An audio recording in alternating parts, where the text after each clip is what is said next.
Halo, assalamualaikum warahmatullahi wabarakatuh. Bagaimana kabar kalian? Semoga kalian semua sehat ya di rumah. Oke, sebelumnya itu sudah belajar sedikit tentang mesin konversi energi ya. Kalian sudah tahu apa itu mesin konversi energi.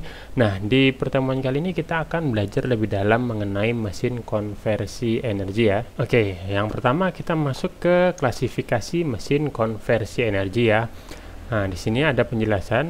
Nah, berdasarkan fungsinya, mesin konversi energi itu dibagi menjadi dua ya. Yang pertama sebagai penggerak dan yang kedua sebagai yang digerakkan. Yang pertama sebagai penggerak artinya mesin ini digunakan untuk menggerakkan alat lain gitu ya. Misalnya aja engine atau biasa disebut dengan mesin pada sepeda dan motor kalian itu digunakan untuk menggerakkan motor, menggerakkan sepeda motor atau menggerakkan mobil. Nah, itu jenis yang pertama yaitu sebagai penggerak ya. Jadi dia digunakan untuk menggerakkan alat lain gitu. Contohnya di sini ada motor bakar atau engine, yaitu tadi yang ada di sepeda motor kalian atau yang biasa disebut dengan mesin. Nah, itu sebutan dalam bahasa teknik itu engine ya atau motor bakar. Contoh lain misalnya motor listrik. Nah, motor listrik ini motor yang bergerak dengan bantuan energi listrik gitu ya. Nah, yang kedua sebagai yang digerakkan artinya mesin ini dapat bergerak atau bekerja karena bantuan dari alat lain gitu ya. Contohnya di sini pompa kompresor. Nah, kalau kalian pernah lihat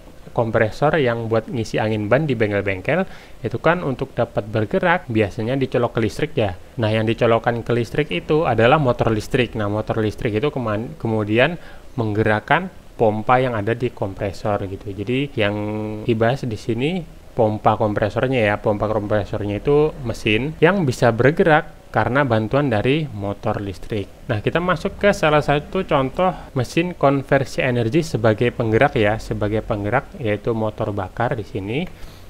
Nah, kita akan belajar lebih dalam mengenai motor bakar ya atau engine. Nah, apa sih motor bakar itu? Nah, penjelasannya di sini sudah ada ya.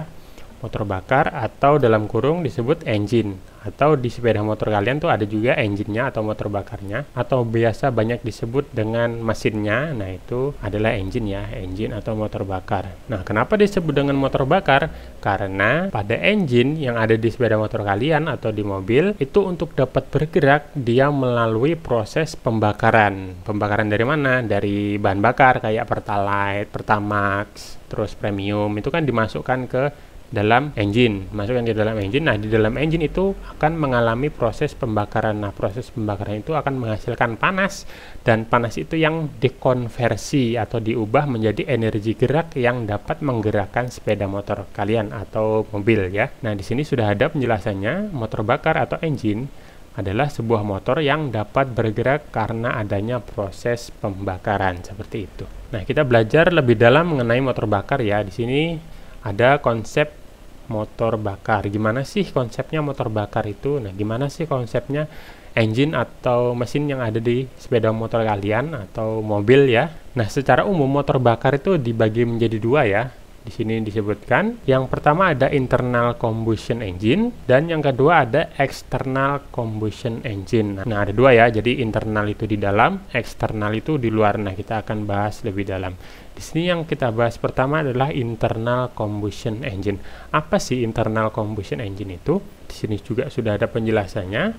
Internal combustion engine adalah mesin kalor atau mesin panas ya. Kalor itu panas, mesin kalor atau mesin panas yang proses pembakarannya terjadi dalam motor bakar itu sendiri, sehingga gas pembakaran yang terjadi sekaligus sebagai fluida kerjanya. Nah, simpelnya gini, internal combustion engine itu adalah sebuah engine yang mengalami proses pembakaran, dan proses pembakaran itu terjadi di dalam engine itu sendiri, di dalam mesin itu sendiri. Contohnya aja, nah ini ya mesin pembakar dalam. Contohnya aja ada engine pada sepeda motor kalian. Nah, pada sepeda motor kalian tuh ada engine-nya kan. Nah, engine itu untuk dapat bergerak dia mengalami proses pembakaran kan, bahan bakar Pertalite, Pertamax dan Premium tadi itu dimasukkan ke dalam engine.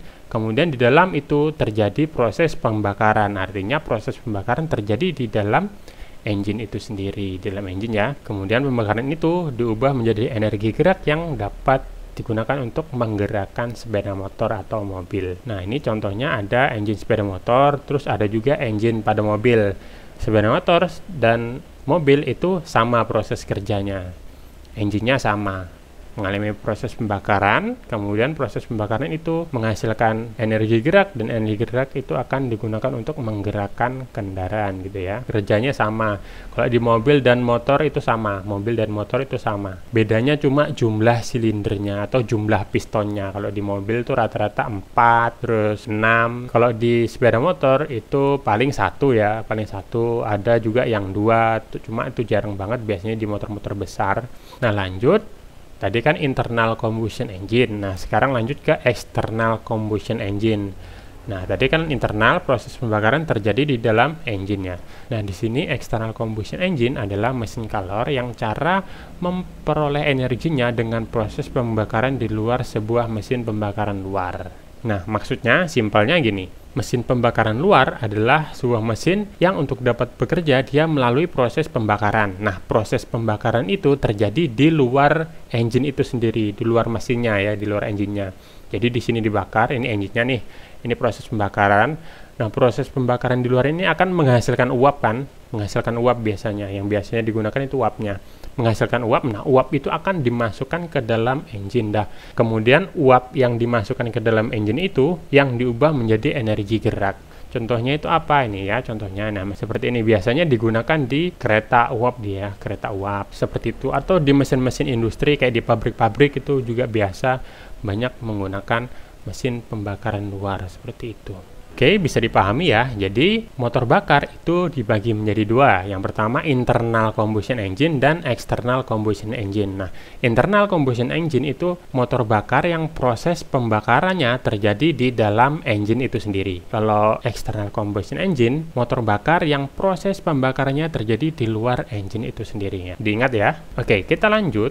Nah, kalau kalian perhatikan di dalam engine atau motor bakar, khususnya yang digunakan di mobil atau sepeda motor, itu seperti inilah simulasinya ya, kurang lebih seperti ini. Jadi ada yang bergerak naik turun, ini namanya piston yang bergerak naik turun, piston, ini piston. Terus di bawahnya ini ada yang berputar kan, ini berputar. Nah, kalau yang berputar ini namanya crankshaft. Nah, jadi kalau piston itu bergeraknya naik turun, kalau crankshaft itu bergeraknya berputar. Nah, antara piston dan crankshaft ini kan dihubungkan nih, ada penghubungnya nih yang panjang nih. Ini namanya connecting rod atau batang torak atau batang piston dah, atau stang piston, sama aja, stang piston. Nah, kemudian di bagian ini yang gerak nih, ada nih. Nah, ini yang gerak. Ini namanya valve atau klep. Valve atau klep. Terus ini yang di tengah ini busi namanya. Saya yakin kalian pernah lihat busi, pernah tahu busi. Ini namanya busi ya di sini. Terus yang berputar ini namanya camshaft. Jadi ada 2 nama yang agak sama. Yang di bawah ini namanya crankshaft.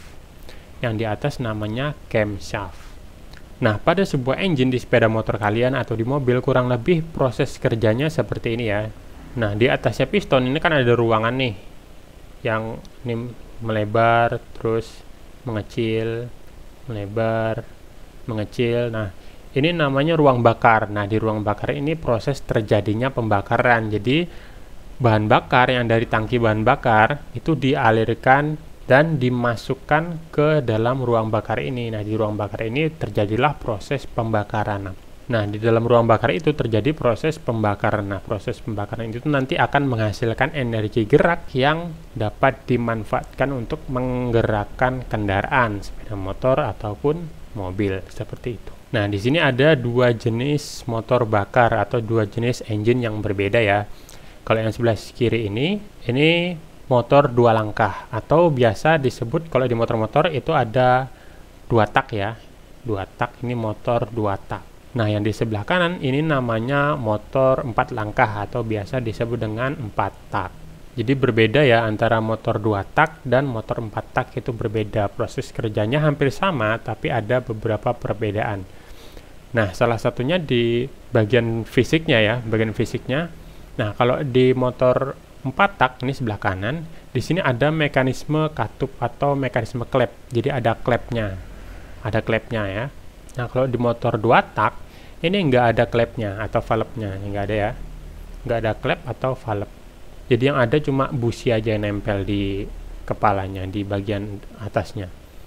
Kalau 4 langkah atau 4 tak, itu ada klep atau valve-nya. Ada juga businya ya, dan ada juga businya. Cuma yang umum sekarang banyak digunakan itu di mobil-mobil dan di sepeda motor yang sekarang itu yang 4 tak.